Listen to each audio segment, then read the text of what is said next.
बिस्मिल्लाहिर्रहमानिर्रहीम। अमजद अपनी माँ के साथ घर में अकेला रहता था। उसकी माँ बार बार यही इसरार करती कि मेरे मरने से पहले शादी कर लो, वरना मेरे बाद तुम्हारा कौन ख्याल रखेगा। मगर अमजद हर बार यही कहकर टाल देता कि अभी कोई अच्छी जॉब मिल जाए, क्योंकि जो जॉब वो कर रहा था वो इससे मुतमईन नहीं था। कुछ अरसा गुजरा कि अमजद को एक अच्छी कंपनी से जॉब की ऑफ़र आ गई और उसने वो कंपनी ज्वाइन कर ली। और अब उसका शादी ना करने का बहाना भी ख़त्म हो गया और यूं जॉब मिलने के कुछ अरसा बाद अमजद की शादी हो गई। सब ठीक था, दोनों मियाँ बीवी खुश थे। शादी के कुछ माह बाद अमजद की माँ इस दुनिया से फ़ानी हो गई और घर में सिर्फ दोनों मियाँ बीवी अकेले रह गए। अमजद सुबह ऑफिस चला जाता तो शाम को घर लौटता। कुछ अरसा ऐसा गुजरा तो अमजद महसूस करने लगा कि उसकी बीवी अब उससे पहले की तरह प्यार नहीं करती और ना उसका अब पहले की तरह ख्याल रखती है। कुछ मोहल्ले की औरतों ने भी, जिनका अमजद के घर आना जाना था, अमजद के कान भरे कि यूं जवान बीवी को अकेले घर छोड़कर जाना ठीक नहीं। अब अमजद उन सब बातों की वजह से परेशान रहने लगा।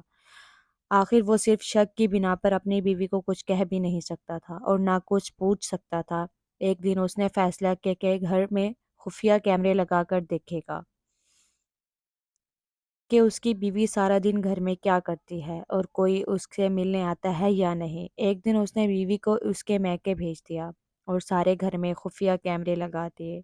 अब अमजद रोज़ाना उन कैमरों को देखता कि उसकी बीवी सारा दिन घर में क्या करती है, कोई उससे मिलने आता है या वो किसी के पास जाती है। बल्कि जो कुछ अमजद ने देखा वो सब इसकी सोच से अलग था। उसकी बीवी का सारा वक्त घर के कामों के बाद सिर्फ नमाज पढ़ने और कुरान पाक की तिलावत में गुजरता और वो एक नेक और पारसा बीवी थी। अमजद को ये सब देखकर बहुत हैरत और शर्मिंदगी हुई कि वो क्या सोचता रहा और हकीकत क्या थी।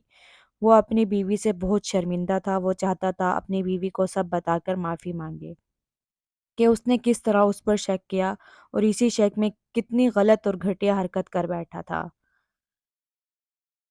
उसको अभी तक यकीन नहीं आ रहा था कि ये सब हो गया।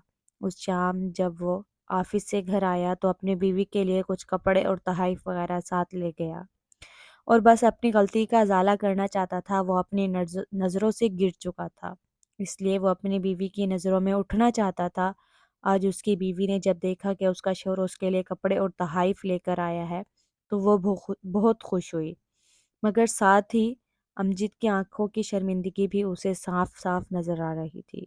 उसने अमजद से पूछा कि आज आप कुछ अलग नजर आ रहे हैं, बताएं क्या बात है। अमजद ने अपना मुंह दूसरी तरफ कर लिया और बोला, नहीं कुछ नहीं, बस थक गया हूँ। तुमको कपड़े और तोहफ़े पसंद आए? अमजद की बीवी उसके सामने आ गई और कहने लगी, हाँ बहुत पसंद आए, मगर आप क्यों परेशान हैं? कोई तो बात ज़रूर है। अमजद अब खामोश हो गया। वो सब कुछ बता देना चाहता था मगर उसकी ज़ुबान उसका साथ नहीं दे रही थी। वो कहता भी तो किस तरह? आखिर अमजद से रहा न गया तो बोला, अगर मुझसे कोई बहुत बड़ी गलती, कोई बहुत बड़ा गुनाह हो जाए तो क्या तुम मुझको माफ़ कर दोगी? अमजद की बीवी ने कहा, गलती चाहे आपने जो भी की हो, मैं आपको माफ़ कर दूंगी, मगर गुनाह के लिए आप अल्लाह से माफ़ी मांगेंगे। वो ही आपके गुनाह को माफ़ कर सकता है और इंशाअल्लाह कर देंगे। अपनी बीवी की ये बात सुनकर अमजद की जान में जान आ गई। उसने सोचा कि वो अपनी बीवी को सब बता दे, मगर फिर सोचा कि यह सब बताने के बाद शायद उसकी बीवी माफ़ तो कर देगी, मगर कभी उसके जहन से ये बात नहीं निकल पाएगी। उस सोच के दौरान अमजद की बीवी बोली, आप परेशान ना हो, आपने जो गलती की है बता दें ताकि दिल का बोझ हल्का हो जाए, और अगर बताने की हिम्मत नहीं हो रही तो ना बताएं। मैंने तो वैसे भी आपको माफ़ कर दिया, तो गलती जानकर क्या करूँगे। बस आप पर सुकून हो जाएं और अल्लाह से माफ़ी मांग कर यकीन रखें कि वो भी सच्चे दिल से माफ़ी मांगने वाले को माफ़ कर देता है। अमजद के दिल से सारा बोझ आहिस्ता आहिस्ता उतरता जा रहा था। वो सोच रहा था कि उसने क्या किया और उसकी बीवी किस तरह उसकी दिलजोई कर रही है। आखिर अमजद ने अपनी बीवी से माफ़ी मांगी और वज़ू करके अल्लाह के हजूर गिड़ कर माफ़ी मांगी और ख़ुद से अहद किया कि कभी किसी शक की बिना पर वह ऐसी गलती, ऐसा गुनाह नहीं करेगा और अपनी बीवी को हमेशा हर खुशी और राहत देगा। جیسے اس نے مجھے راحت اور سکون دیا۔ امجد نے اپنا عہد پورا کیا اور زندگی بھر پھر کبھی ایسی غلطی نہ دہرائی اور ہمیشہ اپنی بیوی کو خوش رکھنے کی ہر ممکن کوشش کی۔